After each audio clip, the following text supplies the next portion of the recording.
genèse du projet, c'est une colère. Ma profession, c'est d'être au plus près des victimes en tant qu'avocat spécialisé, de les défendre, de les accompagner, d'accompagner leur famille.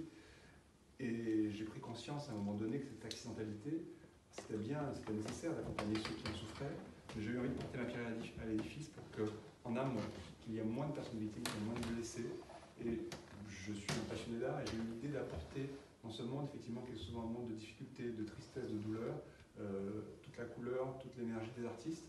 Et j'ai pensé effectivement aussi à des mots, parce que j'ai eu l'idée que j'ai eu cette vision d'un dialogue entre les mots de ceux qui font la société, de ceux qui ont pu souffrir, et puis des artistes qui livreraient leur version, tout cela autour d'une exposition tout d'abord, pour que les gens se rencontrent, et puis d'un livre qui devrait diffuser ces idées et les faire vivre après l'exposition.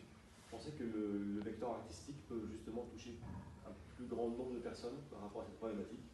Le vecteur artistique est extraordinaire parce qu'il est inattendu. Aujourd'hui, on connaît les politiques de sécurité routière, les difficultés parfois de faire passer le message. Ça amène à l'exposition, ça amène des gens à lire le livre qui pourraient avoir parfois des instants de recul par rapport à ces problématiques qui sont difficiles, qui ont attrait à la souffrance humaine, à la douleur, à la perte de notre chair. C'est une façon aussi de faire passer le chiffre de l'accidentalité, parce que c'est comme une sorte de tabou, une sorte de herse qu'il faut refuser. On ne veut pas passer sous ce chiffre, donc il faut que tous ceux qui utilisent la route, et nous l'utilisons tous, connaissent les chiffres de leur département, de leur région, pour savoir ce qu'on veut refuser. On n'a pas forcément... On n'est pas marqué par des images chocs finalement. Les campagnes de sécurité routière, généralement, c'est assez violent pour éveiller un petit peu les consciences.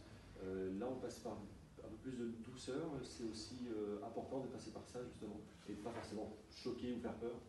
C'est important parce qu'on a souvent l'idée que la douleur, que ça peut être un repoussoir. Et ici, on vit des choses difficiles, des mots parfois durs, des expériences terribles. Il y a des œuvres qui sont saisissantes. Mais justement, c'est le propre de l'art, c'est d'agir sur l'imaginaire. La vie, c'est l'art c'est la vie. C'est une façon différente, si vous voulez, de toucher les consciences, de toucher les imaginaires. L'objectif à terme, c'est que ces expositions n'existent plus. L'objectif à terme, c'est qu'elles n'existent plus, mais ce n'est pas grave de ne jamais l'atteindre. Vous savez, c'est un peu comme l'horizon. Ce qui compte, c'est de la voir en ligne de mire. Et quand j'ai créé le premier projet que j'avais offert au département de la Guadeloupe, parce que c'est le plus accidentogène de France, effectivement, c'était un horizon. Et il faut toujours garder cet horizon comme une sorte de ligne qu'on ne veut pas dépasser. Vous pensez que c'est efficace finalement?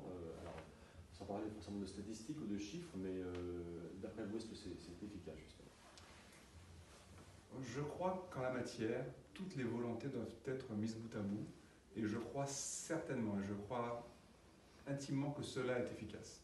Et ça ne se lit pas que par les chiffres, parce que c'est un travail de longue haleine, c'est un peu comme l'eau qui ruisselle sur la roche. C'est dans le temps, effectivement, qu'on va savoir ce que ça a apporté, mais c'est en construisant aujourd'hui qu'on va prévoir demain.